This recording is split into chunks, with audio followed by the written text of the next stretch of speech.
Okay, good evening, everybody.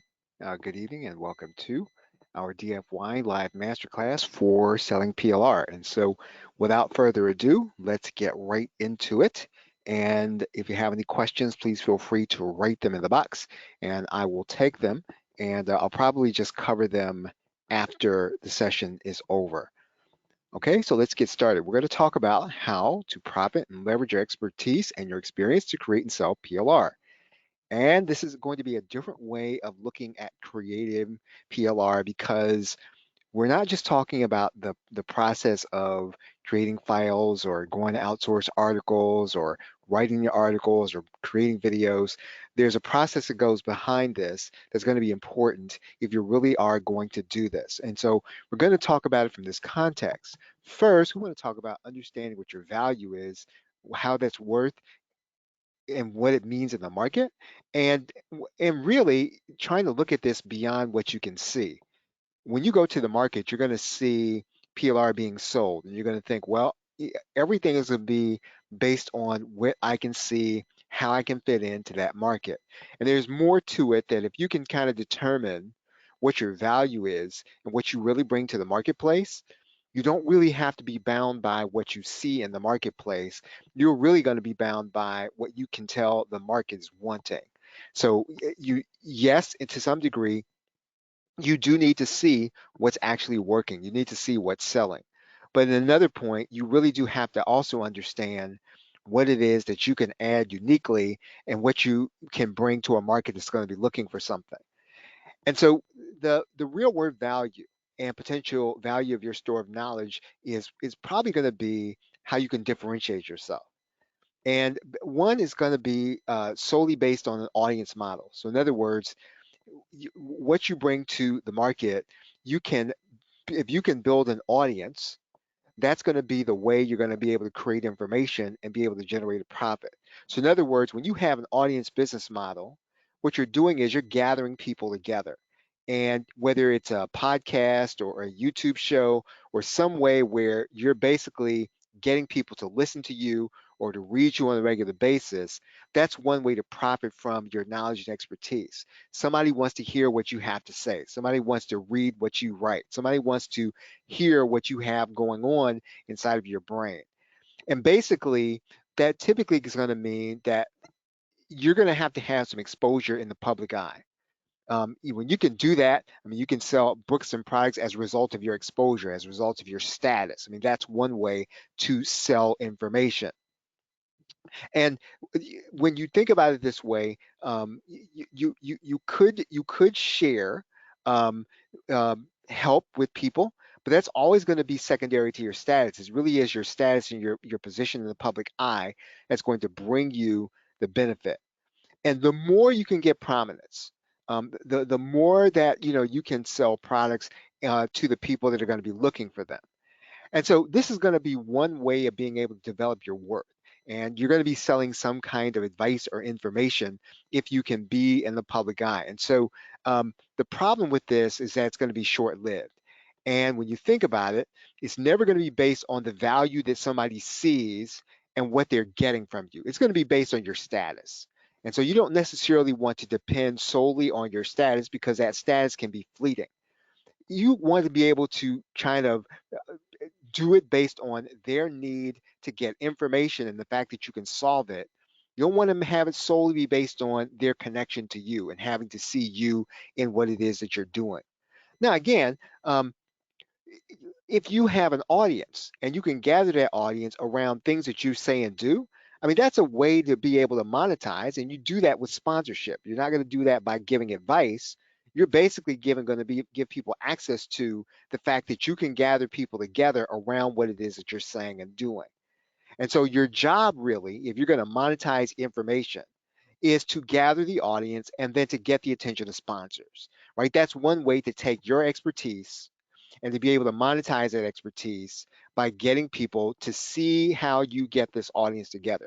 So, I mean, when you have an audience business model, I mean, you're going to share business you're going to share advice in books, in courses, in live sessions, and other things. Now, let's talk about the other way to determine the value of knowledge, inspiration, Let's talk about the other way to determine the value of knowledge. Let's talk about the other way to determine the va- Let's talk about the other way to determine the value of knowledge, information, and expertise. Now, the other way to come to the market is to lead with a solution. So, in other words, you see something that's happening that's not quite what it should be, and you understand fundamentally how to solve it. And so you come to the marketplace for information, you come to the marketplace for ideas with a solution to a problem that a lot of people are having.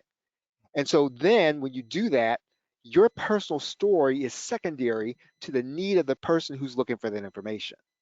And so that's really kind of important to understand. If you understand effectively what the market is suffering from, and you can bring a solution to that market, then you are going to be able to create value. Now, that doesn't mean that, if you have status, that's not going to help you. If you have status, that's going to help you to be able to sell what it is that you're going to be proposing as a solution. But your value and your worth is going to be determined about how badly a customer wants the information that you have, right? So that's another way of being able to bring value to the marketplace based on your knowledge and your expertise. In most cases, the market for information is not going to move according to the customer should be solving.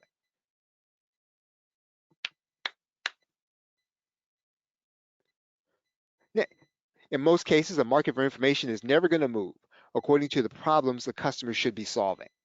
And so it tends to move based on the things that people are desperate to solve right now. People tend not to want to solve the problems that will really benefit them if they looked at things logically. People kind of wait until the last minute, until something is hurting or something is causing them to be in pain. They will then come to the market for information. They will start looking for solutions when that point comes. So, in other words, you need to meet people where they are when they're ready to get information. And if you can determine what that is, you can provide that value to them, you will then be able to prosper in the market for information. So the question is going to be, how do you meet up with this market? How do you find this market need and how do you make sure that you're going to be timed to it? What you're going to do is you are going to find a group of people that are going to be desperate to solve a problem. That's what you're looking to do. Now, again, understanding that you're going to be doing this one step removed as a PLR creator. But you still have to understand where the market for information is. What problem are people having that they're going to be desperate to solve? That means then that in general, what you're trying to do is to be on record about your problem and your potential solution. Now, again, when you do this, what you're doing is you are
So let's talk about what you're going to need to profit and leverage your expertise and your experience to create and sell PLR.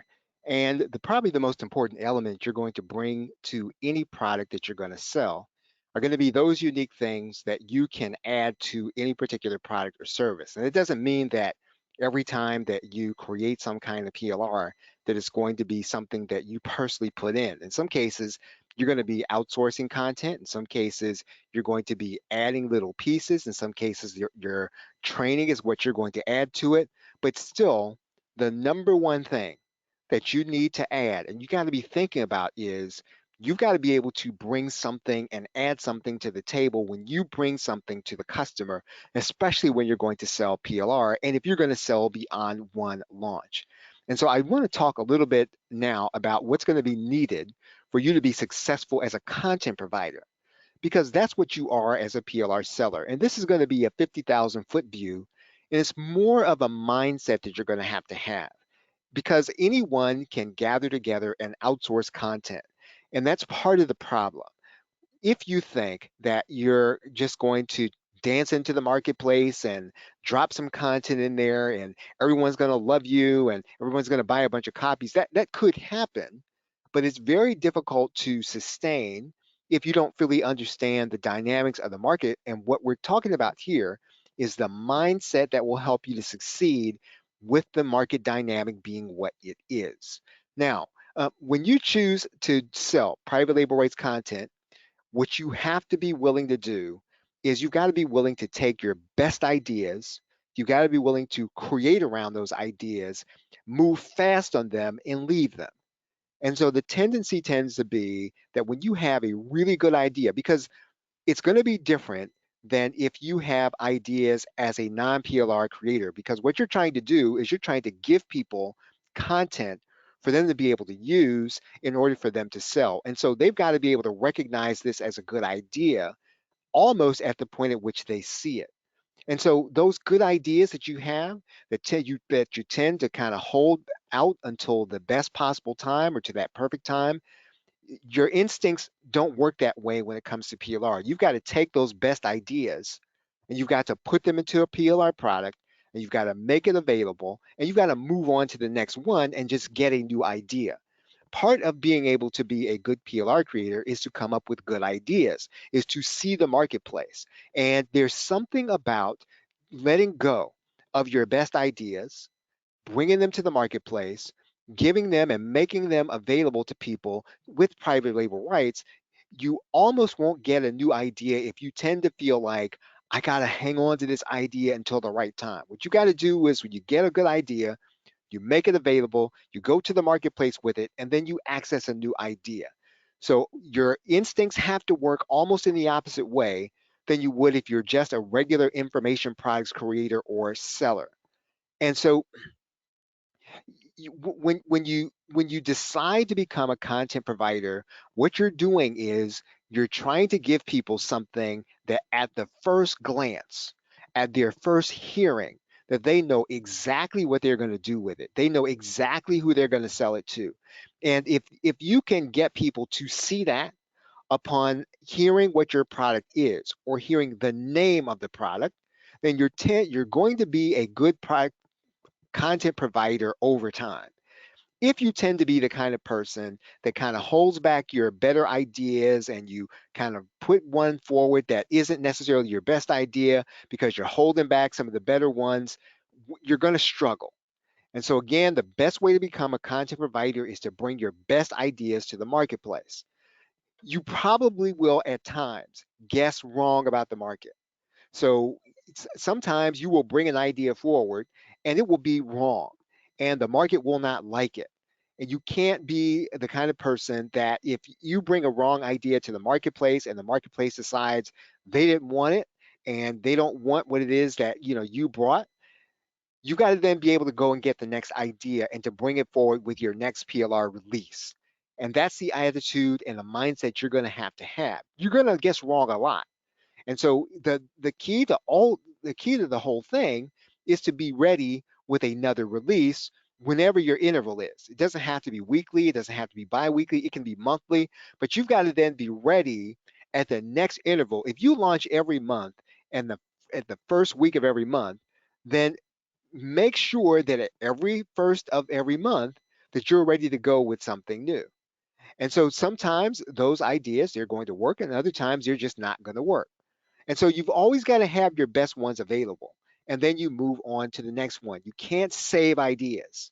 You can't save product ideas. Now, there are going to be cases where, you're going to run into a seasonal issue, and you might have a product idea that's only going to work for the Halloween season, or it's only going to work for the spring, or it's only going to work for September.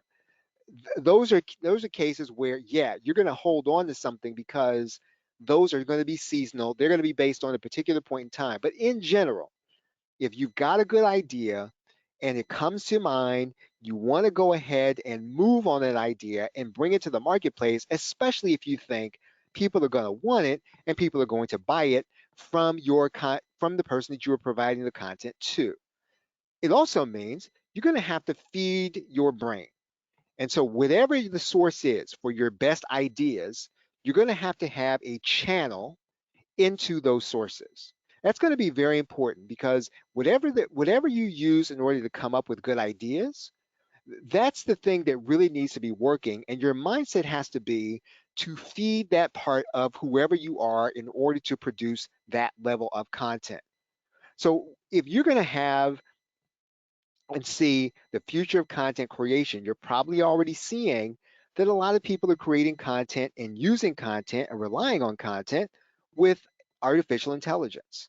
And it's just a fact of the matter. There are debates that go on. Well, are people going to want artificial intelligence in terms of the content reading, right? Are people going to know the difference? Sometimes they will, sometimes they won't. And that's not going to be of concern to you as a PLR provider. What you have to be considering is that yes, AI is going to be available, and all AI can really do is to go out and get sources that are already on the internet. What AI cannot do is it cannot replicate something that you produce that's unique to your experience and unique to what it is that you do every day and unique to some level of knowledge that you are building. So if you are building a new set of knowledge in a particular niche, there's nothing that anyone can do to copy that knowledge. And so as a content provider, what you can add that cannot be consistently generated by a bot, that's what you have to bring to the table. And so that's what you bring to the marketplace. That's going to need to be your niche. You are no longer competing against other people and other PLR providers. And I would argue that most PLR providers are really not competing with you.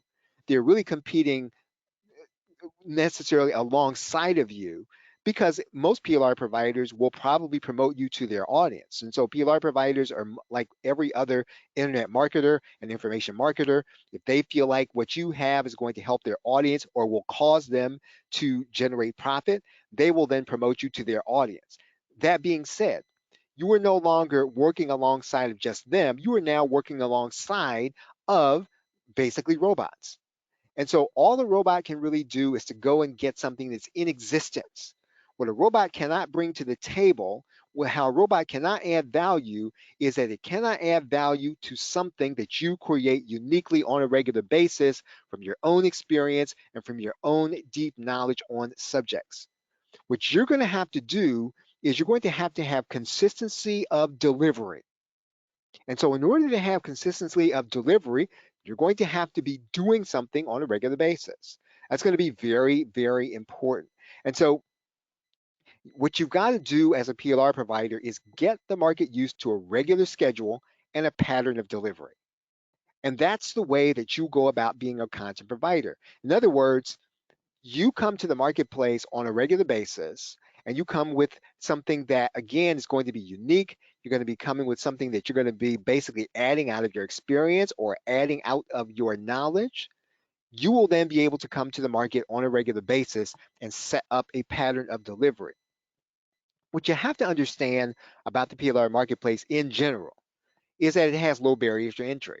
And so anyone can come into the marketplace, and if they can produce what the marketplace wants, and once again, the market does not really care whether or not you created that content with AI or not. And so that they're going to be indifferent to that question. What the market wants is content that it needs for their products, it needs for their services. And when the market is looking for that content, that's all it wants. It's not going to be concerned with how you used, what you used in order to create it, as long as it sounds like something that they're going to be wanting to write, as long as it sounds like something they want to record, they're going to be happy to pay you for it. And so basically, the market has low barriers to entry.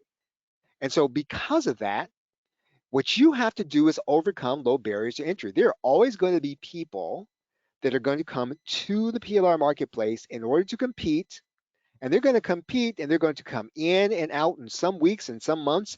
You're going to have a lot of people kind of diving in, and then the other weeks and other months, you're going to have people diving right back out of the marketplace. Typically, in the third quarter, you'll have a lot of people diving into the marketplace. And so, what you've got to do, and the only way that you can overcome this as a content provider, is to be consistent in your delivery. And so to establish a consistent delivery style and a consistent delivery schedule so that people can set their watch by you and so that people know to expect something good from you that, again, you are uniquely bringing from your experience as well as your knowledge and your expertise. That is the way that you overcome low barriers to entry. People are always going to come in and out of the marketplace, and you must compete with them. You are going to be competing with people that are in the marketplace. You're also going to be competing against robots and other ways of creating content.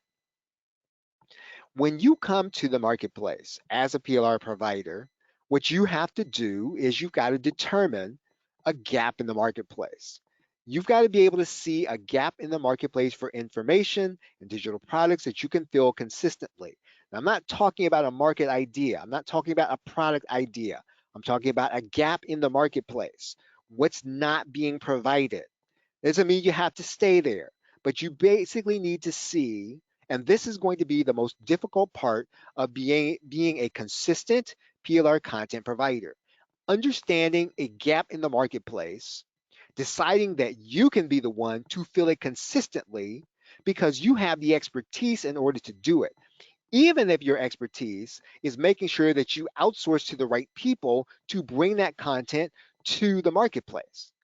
I'm not saying that you have to write it all. I'm saying that you have to bring it to the marketplace. And so if you can do that consistently because you understand the gap in the marketplace, you are then going to be a successful PLR creator because people are going to be looking for what it is that you have because you understand that first, nobody's providing it. You're going to provide it. Second, the market is really looking for it. And so you will have to adjust. So that doesn't mean that you're never going to have to adjust your position just because you found a gap in the marketplace and you decide to fill it. You're going to have to adjust a lot. So don't think that because you discovered this area and you kind of understand it and other people don't really understand it as well as you do. Yeah, other people are going to understand it.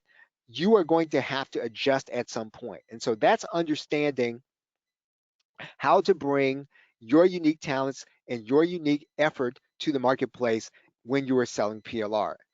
It also doesn't mean you're never going to have to change. So in other words, you found a gap in the marketplace. I would suggest though that you don't really deviate too much, right? You understand what it is that you do well. And once again, what you have to understand is just because you have something that doesn't do well a particular month or doesn't do a particular well in a particular period of time, that doesn't mean that the market is wrong. That doesn't mean that you guessed wrong about the gap for information. It could just mean that that product has bad timing. Every time that you bring a product to market, it's not going to be a home run. You've got to be consistent in what you deliver. And so coming to the marketplace, deciding you know what the market is, you know where the gap is, you know how to consistently provide for that particular part of the market. Sometimes you're going to have to adjust. Sometimes you're going to have to change what it is that you offer, but you are going to want to stay with that market and that gap as long as you possibly can to develop what's called a strategic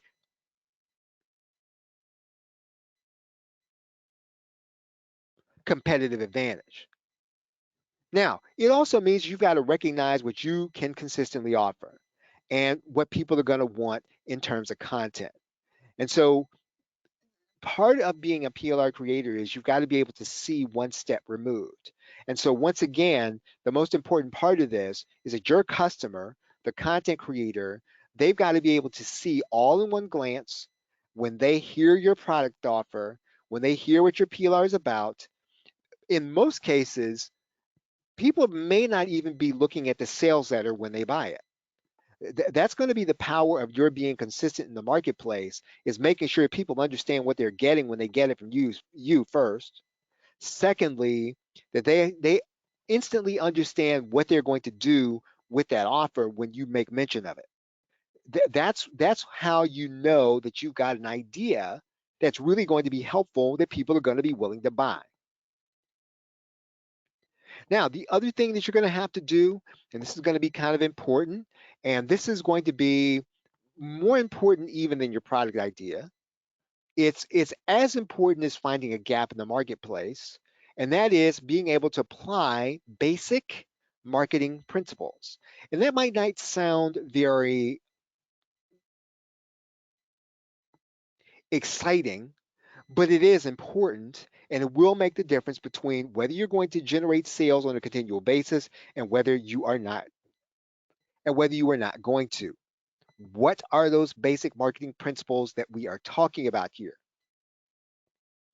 Now, what we are talking about here is building a marketing system.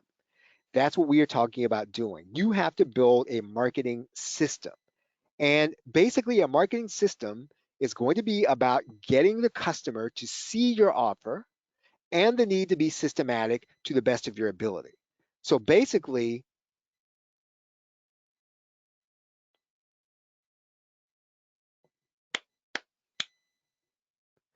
now the 6 things that we're going to talk about in this system, they will enhance your ability to get the right customer to see your offer. That's what marketing is bringing that right customer to what it is that you have to offer, and then being able to systematize this. Because as an information marketer, what you're going to find is that you only have a finite amount of time. And an information marketing business is a lifestyle business. Some people would prefer not to have to outsource because, as a lifestyle issue, they don't want to have to manage anybody. Some people like providing content because they don't necessarily want to be part of the consulting class. So they don't want to go out and cold call. And again, as a PLR provider, you decide what it is you want to sell. You decide how you want to fit in the marketplace. You decide the lifestyle you want to have along with your business. Regardless, you've got to build a system for marketing. When you build a system for marketing, what you are basically doing is, some of the process you're going to do it yourself. Some of the process you are going to set in motion. Some of the processes are going to work because you set them in motion. And so again, the key to this is a system that works to bring the right person to your particular product offers and your brand. So this is going to be apart from production, because PLR is about production. And so part of this is, how do you get the work done? How do you get the work done on a regular basis? How do you get the work done so it's the right thing? Now that is part of the process, but this marketing system is probably going to be even more important than your production, believe it or not. Getting the right person to your offers, getting them there consistently, is probably more important than what it is or how it is you produce. Now, it's not important than what you produce. It's definitely more important than how you get the product completed and done. Because once again, your customer doesn't necessarily care how you get it done. You've got to make sure that you bring and satisfy the market with what it wants. They don't necessarily want to hear everything that you did to put it together. What they want to know is, does it fit what it is that they're doing? Because that's why they came to you, in order to buy it. And so you've got to be able to know without a shadow of a doubt that what you're bringing to them actually is going to work for them.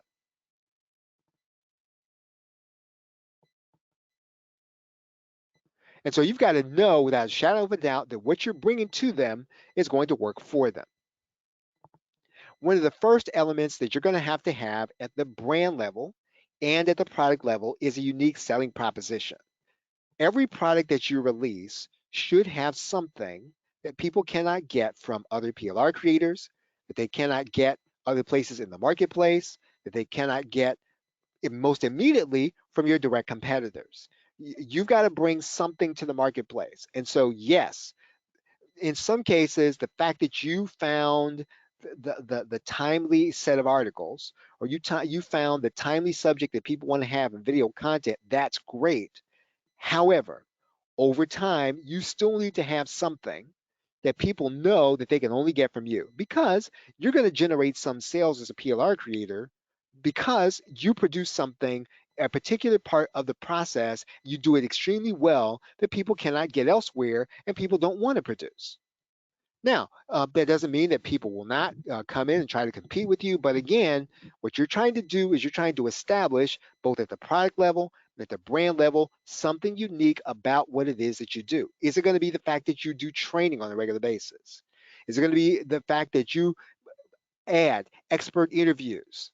Is it going to be the fact that you provide some kind of artifact, whether it's in a PowerPoint presentation? However you do it, every product you produce needs to have some unique element that other people are not producing. And when you start to sense that other people are coming in behind you and they're providing things that you necessarily, let's say um, you're not providing, you need to innovate.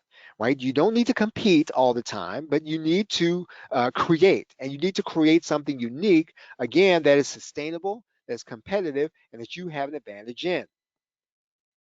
Upselling and cross-selling, or exponential marketing, is what Jay Abraham called it. You always need to make sure that at every point at which somebody is buying from you, that they have the opportunity to buy other things. In some cases, this means what I call a horizontal funnel. So in other words, people can get your adjacent offers. They come to you to buy something on Facebook marketing, but they can also buy something on YouTube marketing. So you have adjacent offers. You have developmental offers and funnels. So in other words, people buy something for you on Facebook ads. They can also then learn how to operate Facebook groups. So you also have developmental products.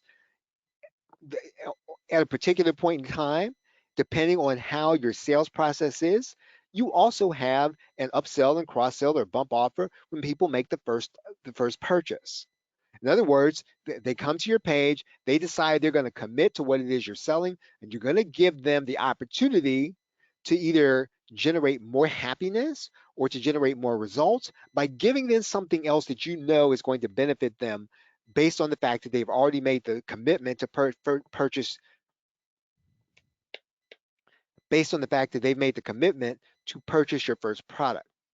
And so you want to give them something as a result of that, that give them the opportunity to buy it, because it's going to help them to improve what it is that you have given them in the first or front end offer. Now, of everything that you're going to be doing, you must be doing list building at every point in time. That's going to be vital, because if you're launching products and you are not building your list, then what's going to happen is eventually you're going to run out of gas in terms of trying to find people to sell to, and you're going to have to go out and get new customers with every single product launch. And that's not the way you want to do it. More than likely, the very best customer you have is one that's already bought from you. And the only way that you're going to be able to harness that is to make sure that you are in contact with them on a regular basis. That's probably going to happen on email. Now, you can use social media and Facebook Messenger and some of these other applications. However, you must understand that you don't own those platforms, or you have little to no control over them. Someone can ask you to leave that platform at any point in time if they don't like the way that that you communicated something. In some cases, they may not like the way you communicate in a place even outside of their platform. You've got to build your own list, and right now, at this moment, that's probably going to be email. And if you don't have an email list, whatever you're doing, you've got to move that activity where you are right now from where you are to your email list. And you've also got to start communicating with that email list on a regular basis. List building is not just adding in a lot of names so that you have 10,000 names or 20,000 names or 50,000 names on your list. What's most important is, always has been, the relationship you have with the people that are part of your subscriber list. And that really does take emailing every single day. And it takes basically trying to reach through the computer screen in order to connect with that individual when you are writing. That's what list building is. You're not only building up the numbers, but you are also building it as an asset. A list is not going to be an asset if you never email it.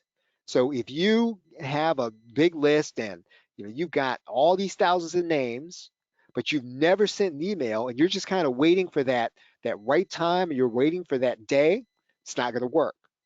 So what's always going to be important is going to be the fact that you've got an email list, you're in contact with them on a regular basis, and you then have a relationship with them that you are building every day. That's what building up a list is. It is database building. It is list building. It is making sure that it becomes an asset in your hands. Part of what you're going to be doing as a PLR creator is partnering. Part of what you're going to be doing is affiliating. Part of what you're going to be doing is collaborating. And so this is basically working with other people. And so you're going to be working with people inside of the niche. That's what I call partnering. And you're going to be collaborating with people. Those are going to be people who are outside of the niche.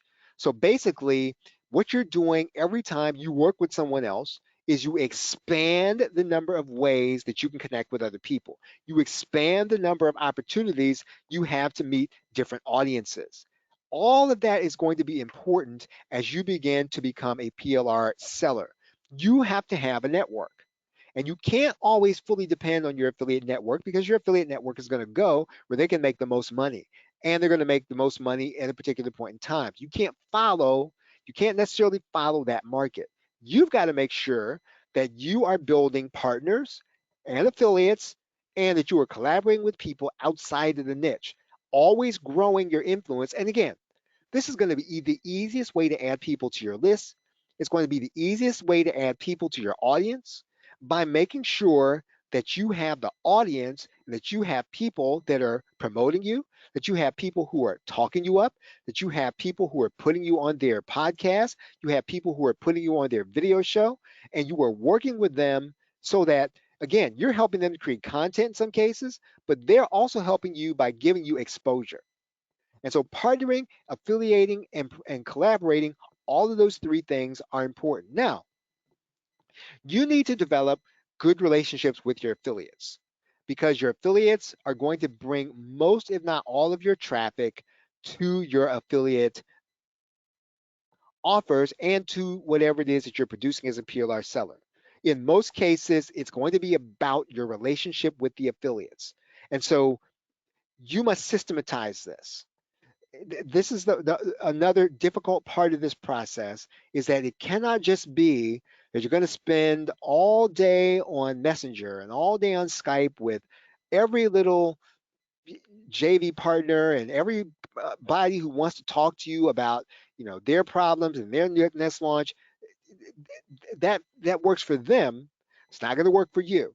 And so yes, you do need to have affiliates, but you must build a system in order to develop a business relationship with them, one that benefits them and one that benefits you.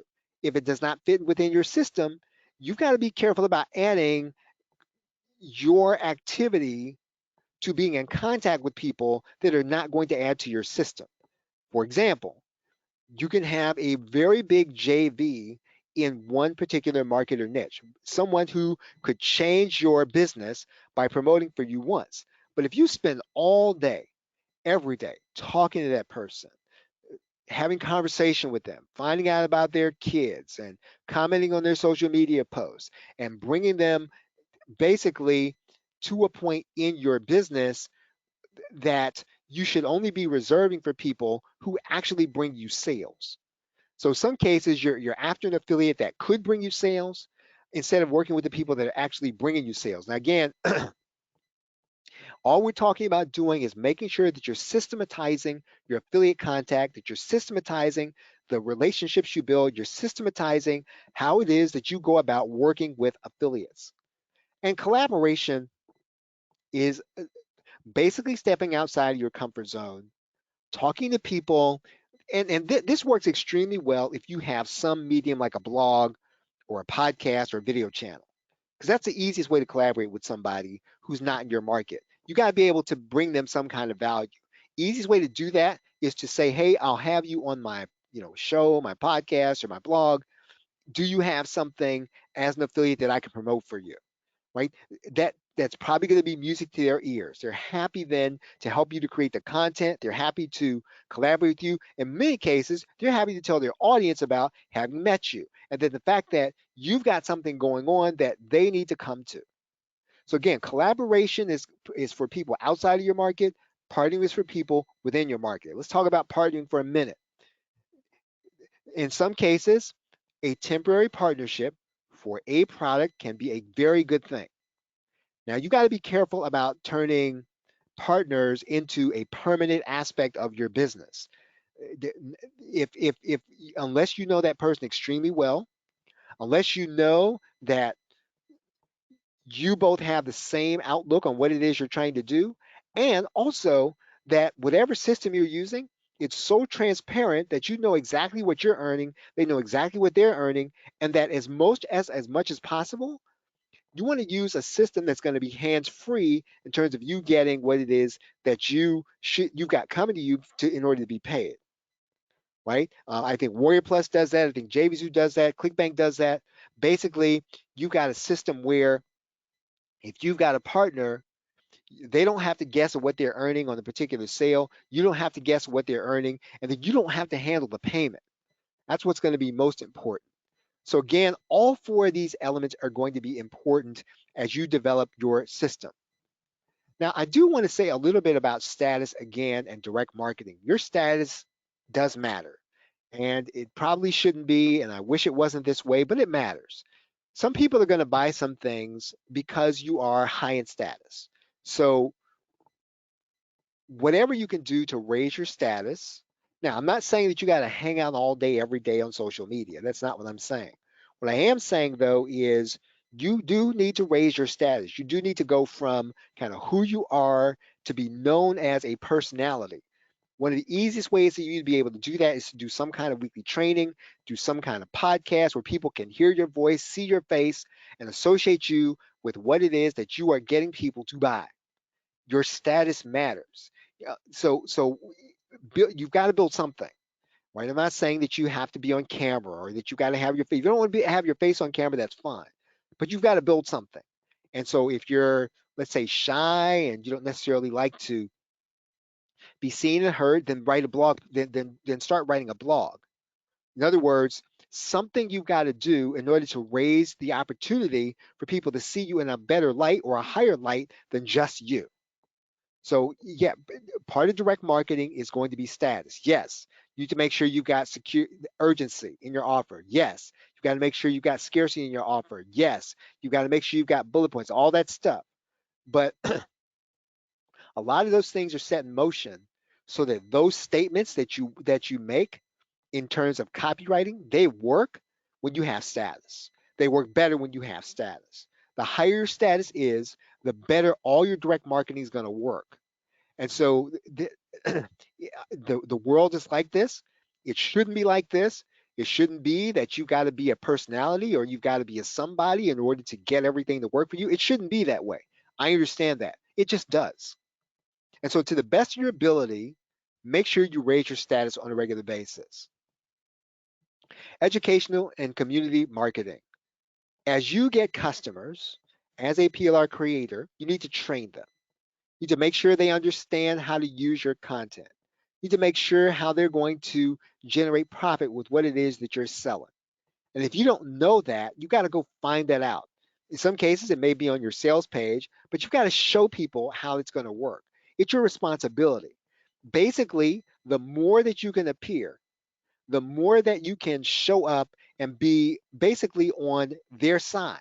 That once they bought from you, you're on their side in order to use what you sold them in order to help them to get the most out of what it is that they have purchased from you.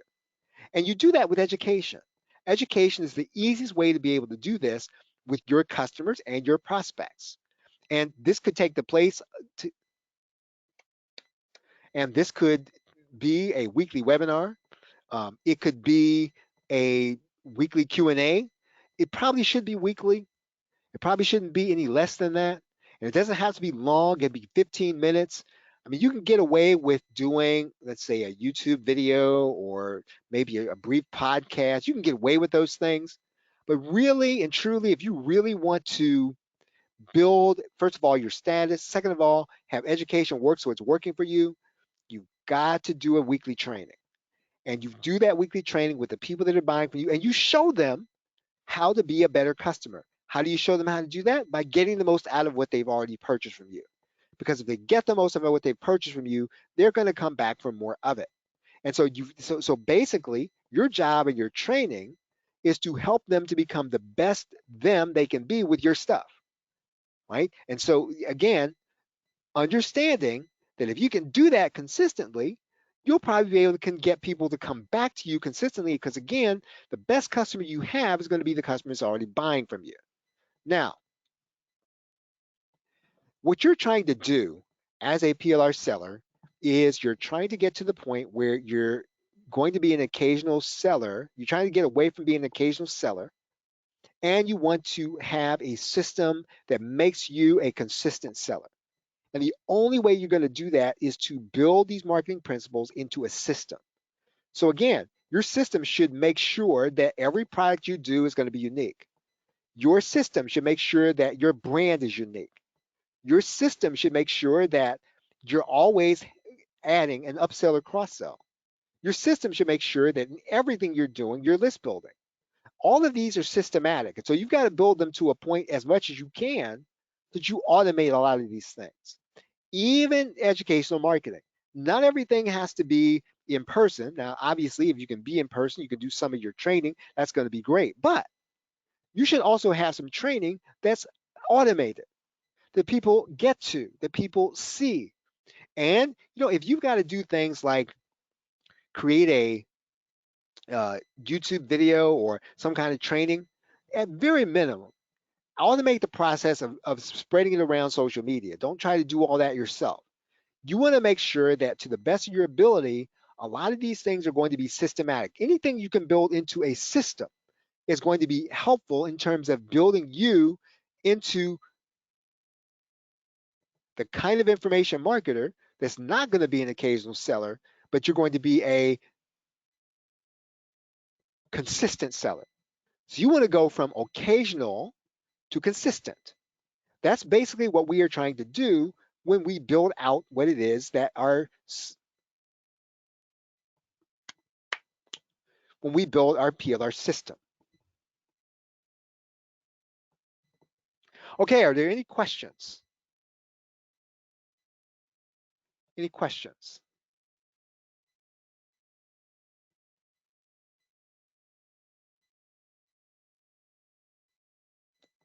Okay, everybody. Well, thank you very much for hanging out with me here. Have a great night and a pleasant tomorrow. Take care.